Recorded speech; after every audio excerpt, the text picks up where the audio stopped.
In this iteration task, my first-person shooter game was expanded in certain areas. Some iterations were more successful and workable than others. With the first round of playtesters, my feedback was mixed on different things that should be implemented. After a round of Microsoft Forms, it was decided that weapon attachments would be the next implementation. Iteration 1 being the base game was a functional but buggy mess for playtesters, and to implement attachments, I looked through the Unity asset pack that I got my wide variety of weapons from and checked through to see which had what attachments. A wide variety of scopes were available, as well as lamps and lasers. To quicken this section, scopes used a bool called isScoped.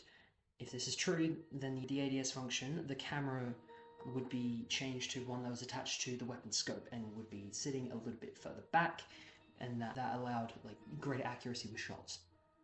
If scoped is false, then it looks like you're stuck with the standard camera. This was implemented directly into the weapon script, which then allowed each weapon prefab to have their own option to be scoped or not. Lamps and lasers are slightly different, but they're slightly different to scopes, but they are extremely similar to each other. They use balls as well to check if they are on, and then use specific keys that get held down to toggle on and off the different lights.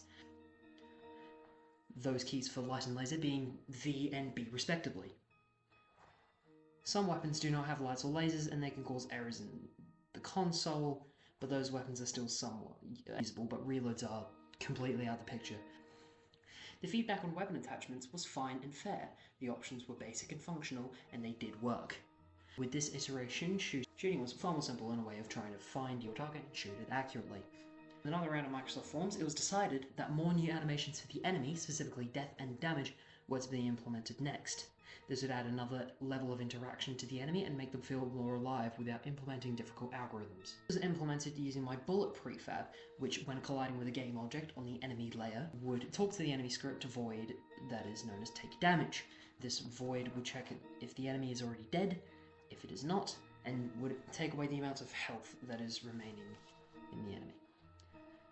If that amount of health dipped below 0, then 1 of 13 death animations would play. These were implemented through the random.range function, and that can be used on integers.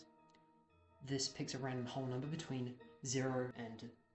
13 cannot be called, unfortunately, and then that animation would play. This then calls a separate void called death, and that would fix an is dead bool to be true, play a death sound, stop the enemy prefab from moving, and make sure no more animations can play after that. Then, after 100 seconds, it would destroy the enemy game object. The feedback was mixed with the animations. They were decent, and I had used my stand-in model, that being the low-poly terrorist. Players seemed to like it, but found bugs that were currently creeping up and said that it needed to be fixed, as shown through this form. So bug fixes, most notably muzzle flash placement, lag when aiming down sights, and rescaling of the weapons, so it wasn't shown in scene and it didn't look strange, were implemented. This required all animations to be recreated on a smaller scale. The feedback was mixed once again, so this was the iteration that required the most time on. This was the enemy algorithm. First, some tutorials were checked for first Mike's code, which didn't work at all, and that is iteration 1 of the enemy. Then custom algorithms coded by my own mind for 3 different attempts, all of which had different problems.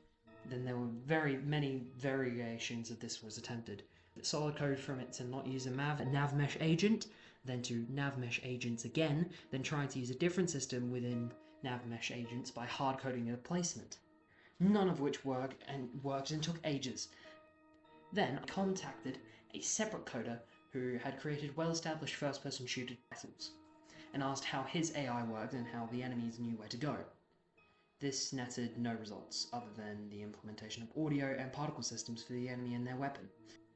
Then, another tutorial for a CSGO ripoff was found and attempted, which was utterly useless. I decided to use an old enemy AI from one of my previous games that I used in a previous game last year, and it worked a treat, making the enemy move. However, from this point forth, the damage and death were impossible to use.